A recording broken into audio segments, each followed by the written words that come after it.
Don't break her! Don't you dare! She is Montaigne, Australia's Eurovision 2020 and 2021 singer. Montaigne, hello. Hi. Oh, it's so good to see you. Thank you so much for taking our call. No problem. My pleasure. You know, your fans have just sent an outpouring of love since the lockdown happened. We see messages all the time on your Instagram of people checking in on you. How are you doing? How are you coping? I'm doing really well, actually. I have a lot of hobbies, so I have a lot of time to do those hobbies now, which has been really nice. There's also been a bit of work. There's been a lot of Eurovision stuff, which has been cool. But yeah, I'm well and I'm healthy and my family's healthy and I feel very lucky to be as well as I am. Yeah. You're doing very well. In fact, it's not a case of don't break me. It's a case of please shampoo me with Shamika in the background. Yes, indeed. Loved the Insta, you and your partner. You know, he shampoos your hair. It seems like you have, I mean, this is the opposite of don't break me. It really is. Well, so he was actually redoing my hair blue. I've got more, it kind was Oh. kind of going blondie champagne sort of thing, and I had some stuff to film over the last couple of days, including this. So he redyed my hair blue for me. But yeah, it was a very loving, lovely act. It was a nice moment. When you see his messages on your phone, you still get the Mm. feels, not Oh, fear. yeah, very much. Yeah, Love yeah, your yeah. lyrics. Love her lyrics. And another thing, I noticed that you've been playing a lot of Animal Crossing, fishing, bug catching, fossil hunting. Yeah. What's your best skill in the game? Well, skill. I feel like I'm pretty good at fishing, maybe. I don't know. I'm working a lot on like terraforming my island and like Ooh. making it all covered in flowers and stuff at the moment. So maybe that's my best skill is like designing it in a natural way. Oh, I love that. Very eco-friendly. Yes. Okay, the fairy core aesthetic continues to the island. Yeah. Now, of course, Eurovision 2020, you win the Australian selection with this glorious stage show. Everyone's talking about it. You're planning, you're getting ready to go to Europe, and then the pandemic hits. I'm curious, how did you find out that Eurovision was canceled and what was your reaction?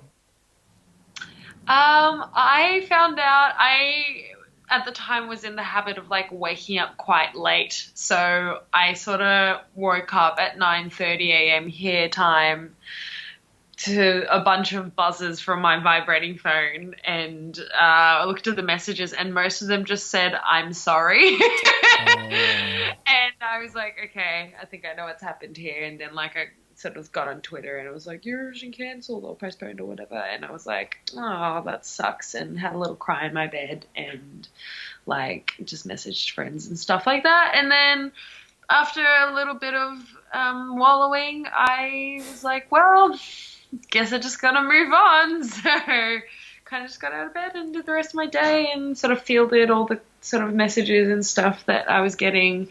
But I think I very much have the mindset of like, okay, I had an opportunity, it hasn't worked out. Like, it is important to feel the emotions that come up in response to loss, but also important to, I think, be optimistic or not optimistic. I think I'm in a position to be able to be optimistic because I know that in my future there will be other opportunities. But also, like, I don't know, I think it's just better to be like, you know what, I'll keep trucking on and other things will come up in my life. So I sort of tried to tackle it like that. And then when they were like, hey, you can do it again next year, I was like, well, this is just nice. This is nice. Yeah. and that gap in between the cancellation and being reconfirmed, was it on your mind that they may not pick you? Yeah, yeah, for sure. I mean, it was something they were actively deliberating. I was like in the loop about like them being between the two decisions, and I was like worried. Not worried. I don't think I was worried. I think I was preemptively angry for if they didn't retain me. But in the end, they did, so that's really nice. But yeah, yeah. I guess one positive outcome of the cancellation was you received this outpouring of social media support. I remember scrolling through Twitter and just seeing so many people sending you, please come back, we love you, what a discovery. What was that like for you? That was really nice. I pretty what's the word? Pretty like encouraging and nourishing, and it's always nice to receive tangible feedback that the thing that you do for a living is worthwhile and valuable to people. Oh, giving me all the feels. All the feels from the Southern Hemisphere. Oh, Lord. And where were you in the planning process of your Eurovision journey? Had you already sorted out your staging? Um, yeah, basically, we were most of the way there. We had like a storyboard artist and animator on board to do the projections that were going to be around me on the LED, and like, we had the choreography, and I had like Pinterest boards of what my outfit was going to be like set up and sent to people, and we'd reached out to the people that were going to like provide the outfit, and yeah, so a lot of it was already quite done.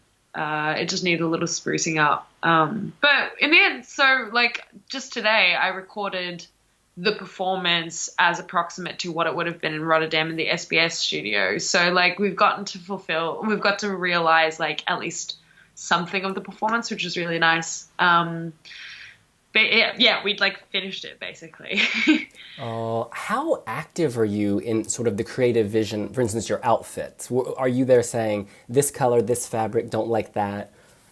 Yeah, pretty much. I mean, for the first Australia Decides show, for the outfit for that one, in my head I was just like, I just want everything to be blue. I want it to be like clown adjacent aesthetic. It's not adjacent, it is clown aesthetic. It's clown aesthetic.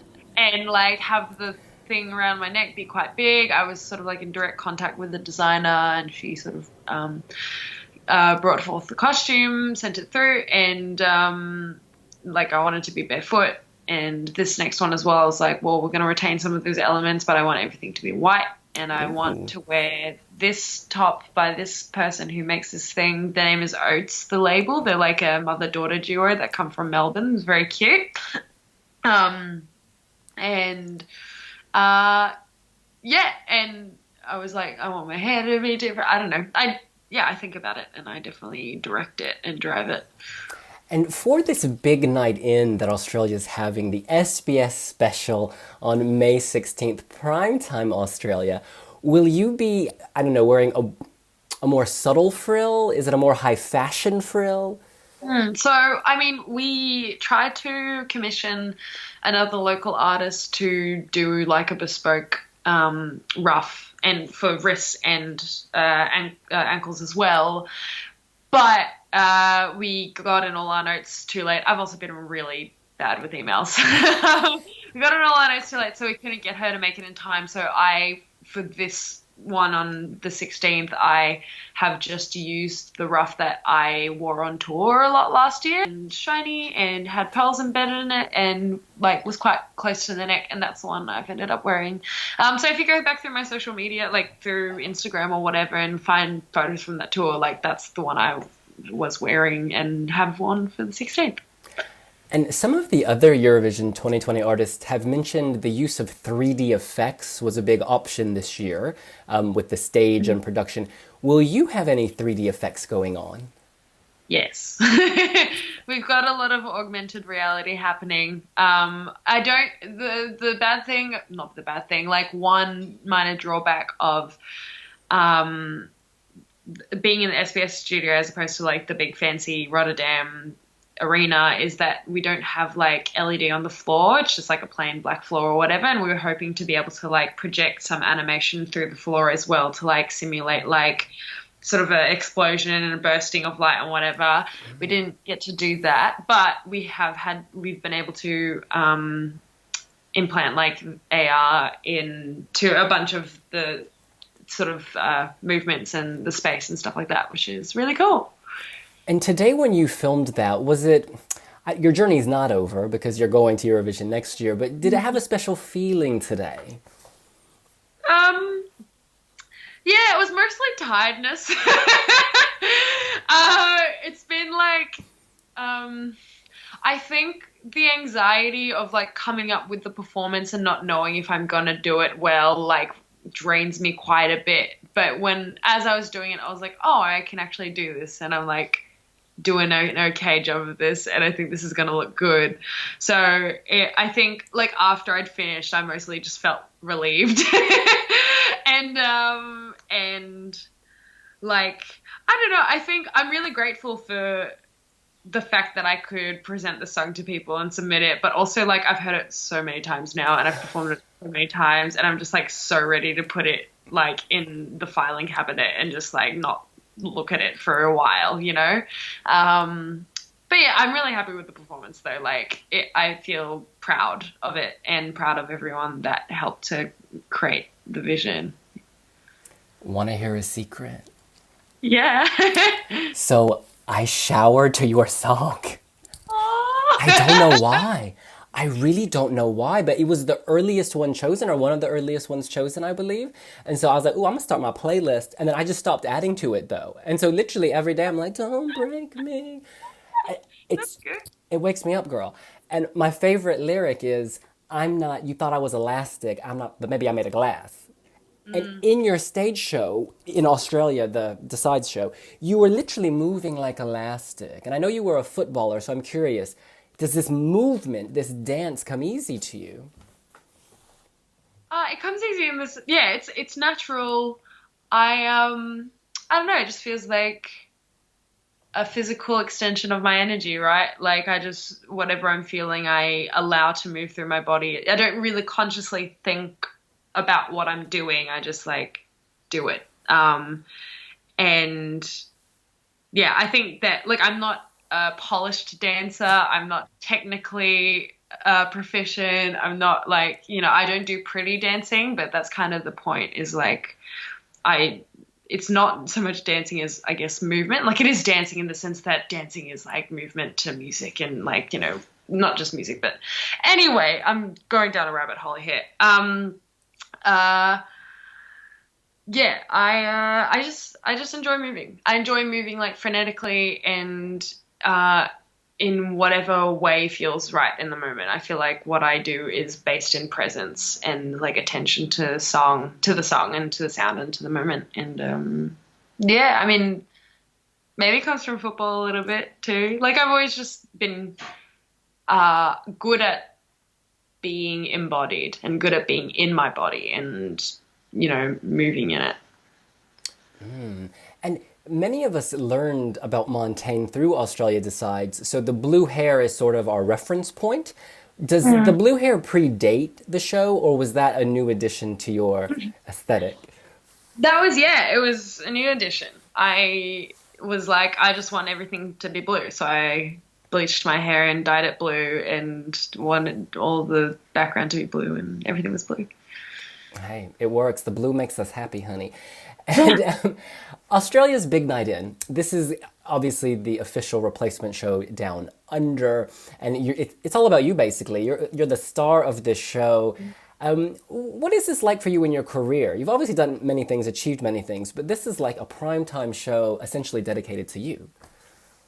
Yeah, I mean, it's been a big publicity opportunity, of course. Like being in Eurovision is like a big deal, especially in Australia because it's such an exceptional thing. And like, yeah, just so many people tune into it and people who haven't heard of my music or me, like, and just aren't across that at all. So that's been like wonderful that I've been able to like gain a new audience from this opportunity. It's also just been interesting in the sense that I now have to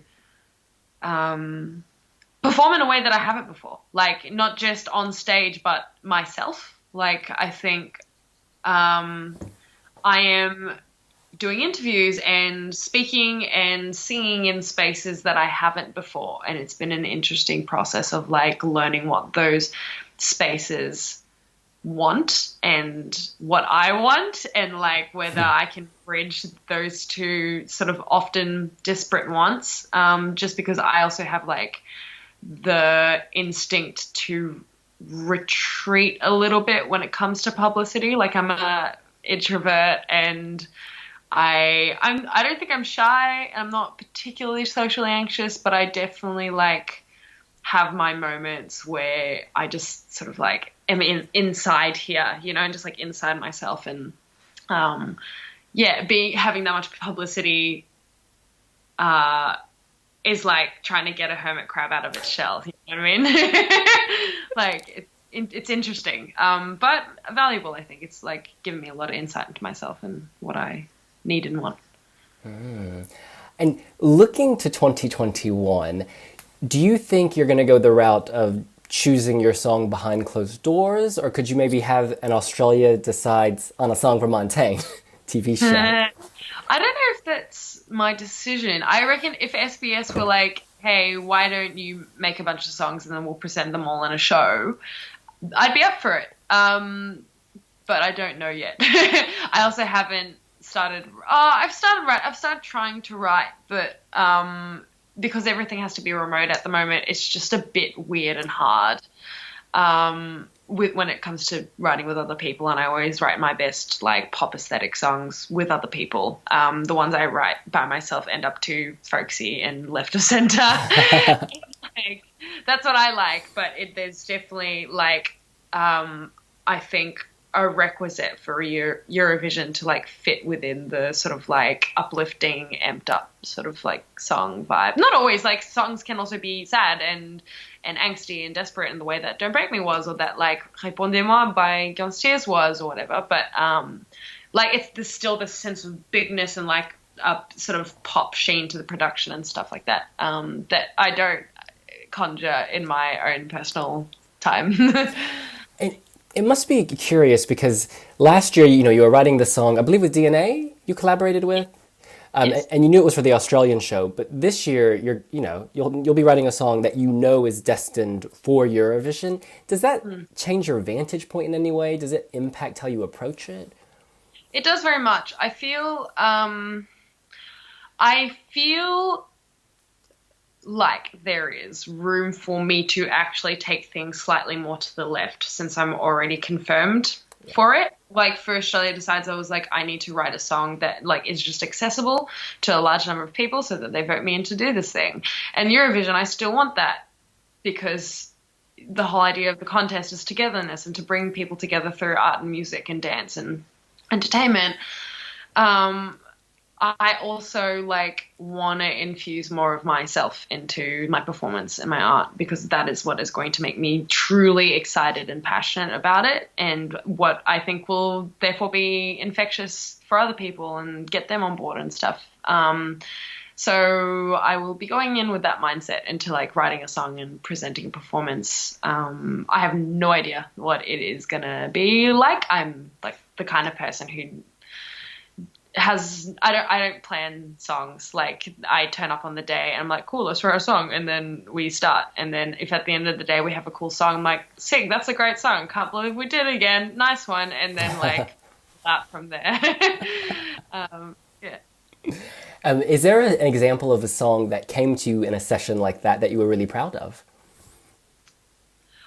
A lot of the songs I've put out, I think, like my first EP was all songs I'd written by myself when I was like 17. And then my first album was a bunch of songs I'd written by myself and then like a bunch of songs I'd written with one other person, and we'd finish them within like 1 or 2 days, and they were just good. And so we kept them, and they didn't need too much more work except to like record instruments and mix and all that stuff. So like I've had a lot of those sort of like catching lightning in a bottle moments in my life, and I hope to have many more.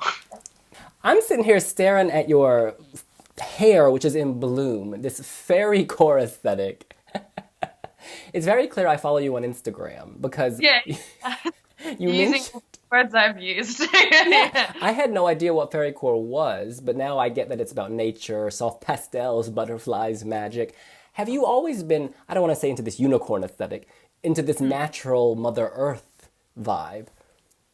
Well, so I read a tweet the other day that was like, it feels like all of the young kids who loved pink and sparkles and glitter and butterflies and fairies And like as kids, they loved it then. They hit like adolescence and they started like getting like bullied because like pink is a feminine color and femininity is to be reviled and like, you know, all that stuff.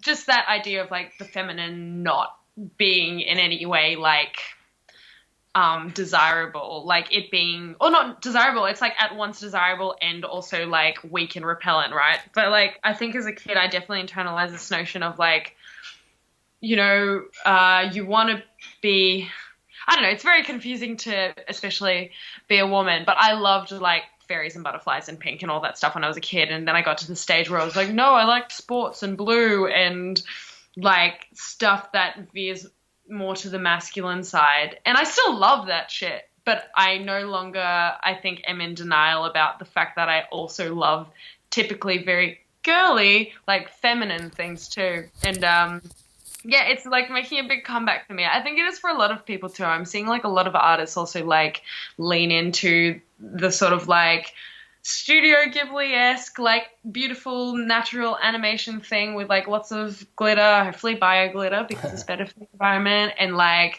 flowers, and you know, I think that's coming back. I think part of it is also just like a resurgence of like affinity with nature that we're starting to feel since things environmentally are getting so gnarly. So it's like everyone's starting to feel like, no, I want to reconnect with it and I want to recognize how beautiful nature is. And yeah, I think that's definitely something that's always been in me, but I kind of tried to hide from myself a little bit because I didn't feel like it fit into like the portrait of the kind of person that is cool and like acceptable and whatever. And now I'm just like, fucking whatever. I like just want to like what I like, and if I like hyper feminine things, then so be it. So be it, honey. And what is also beautiful, another connection, Argentinian, Spanish, Filipino, French, Montaigne, she's got it all. Okay. I'm just curious, do any kind of aspects of your heritage speak to you more strongly than others? Like, I don't know, when you're in France, are you just like, Yeah. I haven't been to France. I haven't been to Argentina. I haven't been to, I was in the Philippines when I was 4, but that is the last time I was in the Philippines. I have been to Spain, which is nice. But I think I kind of, depending on like where I'm at with my interests and my moods and stuff like that, I sort of like pick one of my cultures and sort of zoom into like an aspect of it. So like I grew up with, I think, predominantly Filipino culture in the sense that I was mostly around Filipino people. My mom's got a big like Filipino family. My dad's only got one brother and his mom, and like he married a Croatian woman, so their kids are like also quite hybridized, like Croatian, Argentinian. So I also just like mostly grew up with Filipino food like sinigang and ginatang and like hello, hello, honey, yes. yeah, Alhano, exactly. And my dad, like sometimes we had like adobo and some Spanishy stuff, but I most distinctly remember Filipino food and just like hanging out at big Filipino Christmases and Easters and stuff like that. Even then though, like I still feel quite like a cultural divorce from those things. Like I didn't grow up around them enough, or my parents like hid their languages from us. And like I think it's definitely a thing in Australia too, where there was a moment in Australia where immigrants were encouraged not to partake in their culture and not to speak their language, and were trying like it was like an unspoken rule that people like assimilate themselves instead of be proud of like their diversity and their difference, right? And so I think I got that a little bit from my parents, who like, I don't know, raised me with bits of our culture, but like still pretty like white. And so nowadays I'm like, oh, I've never thought about this, but like pre-colonization, the Philippines had like a rich, diverse mythology. Like they have like ideas of gods and heroes and like all this really cool stuff that, you know, speaks to stories about the land that they live on and like the very many different tribes that there were there. I think like this is stuff I'm now just like newly discovering like, oh, there is like a storied history to all the cultures I'm from. And even though I didn't get direct contact with them constantly growing up, like I still belong to them just by virtue of lineage. And like I want to be able to be more informed and proud and understanding of them. And yeah, so they're starting to pop up in my life like, oh shit, I can make sinigang if I want. And I'm vegan now, and it's very hard to eat any of those cuisines when you're vegan. But like I can make sinigang with tofu, or like I can, you know, learn the languages. And Tagalog's like not a super common language on like the language learning apps and stuff, right? But like I've done Spanish and like on Duolingo. And yeah, I'd like to learn Tagalog one day. And I don't know, there's a lot of stuff I can stick my fingers in. I just like haven't fully deep dived yet, and I would like to with all of them equally. Like I don't know if I'd feel a intense draw, more biased to any sort of one of the cultures I'm from. It's never too late to say mabuhay, honey, mabuhay, bakla. Now, one thing I noticed, your name, Montaigne, Michel de Montaigne, the French philosopher. What about that, not artist, that philosopher spoke to you and made you want to take on that moniker? I read about him first in a book by Alain de Botton called The Consolations of Philosophy. And from memory, the chapter was either on death or on sexuality. Montaigne sort of like speaks to both from memory. But the first page was like talking about how his friend could fart out a tune. like his friend was able to control his farts as such that he could like play melody with his butt. And like the whole thing was just about like toilet habits and like gross stuff that we typically find like difficult to talk about. And like Montaigne's whole thing was like, I want to make the things that we are afraid to speak about with each other like less scary, because I think it's important to talk about like, this is me now putting words into his mouth. I think I like that notion because I think it is really important for humans to communicate the things of life. That's how we've like survived so far, and it is how we will continue to like progress, by like being able to be honest with like the reality of experience and like sharing it and learning from it, you know, and also like trying to reduce shame in people, because I think a lot of people feel shame about like, say, butt stuff. Like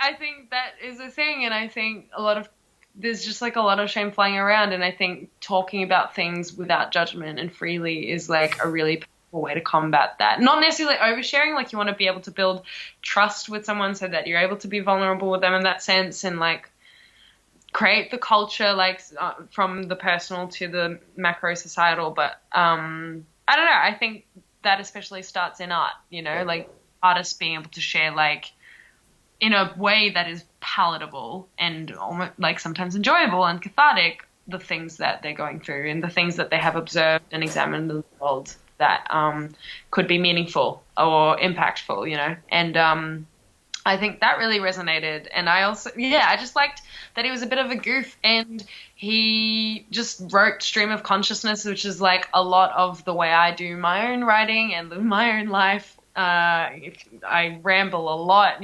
That's probably how he also did things. I don't know. Just reading about him just made me feel like this seems like a real chill dude who thought about life in a way that prioritized meaning as opposed to intelligence. And I think that is a valuable thing, is to like focus our lives on like how to live them well, as opposed to how to live them in accordance with like new cultural structures that orient around like materials and status and stuff, you know. Like I feel like I'm best living my life when I'm putting my little seeds into their little soil pots in the garden and then watering them and then covering them with cling wrap so that the moisture stays in and they can germinate and turn into beautiful flowers. Oh my God. Um, but anyway, that's sort of why I chose them. And I also speak French, so I was like, that fits. Dinner time is approaching in Australia, so I just have two more questions so you can get to your food, girl. Eat those sprouts that you seeded. The first is about Eurovision 2020's other singers and other songs.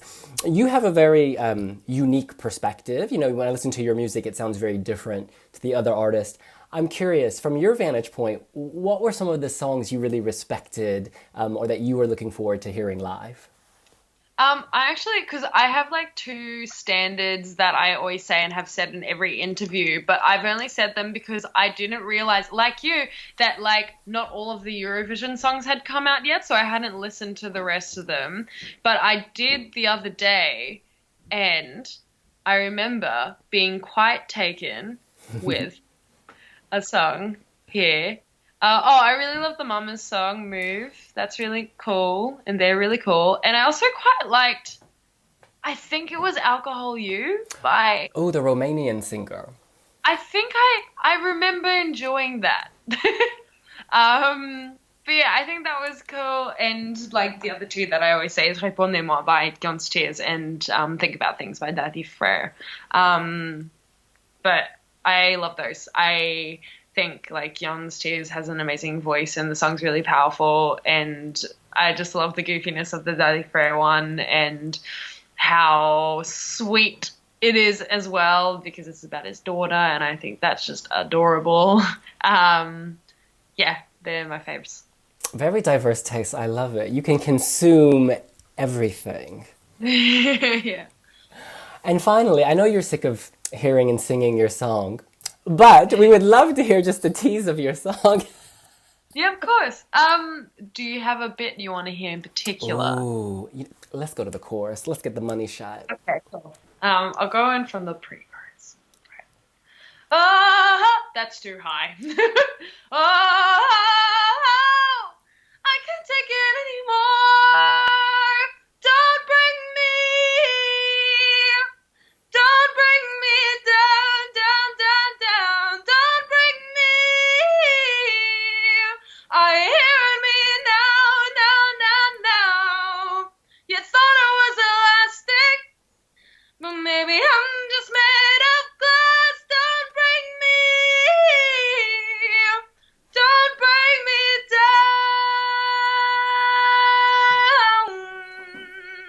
Oh, wow. Not to 60, no warm up, just pure slayage.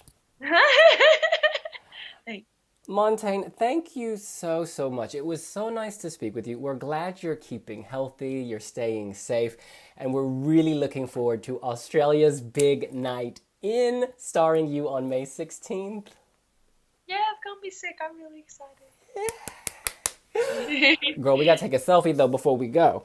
These Yeah. digital selfies are all the rage. Montaigne, thank you so much. Thanks for having me.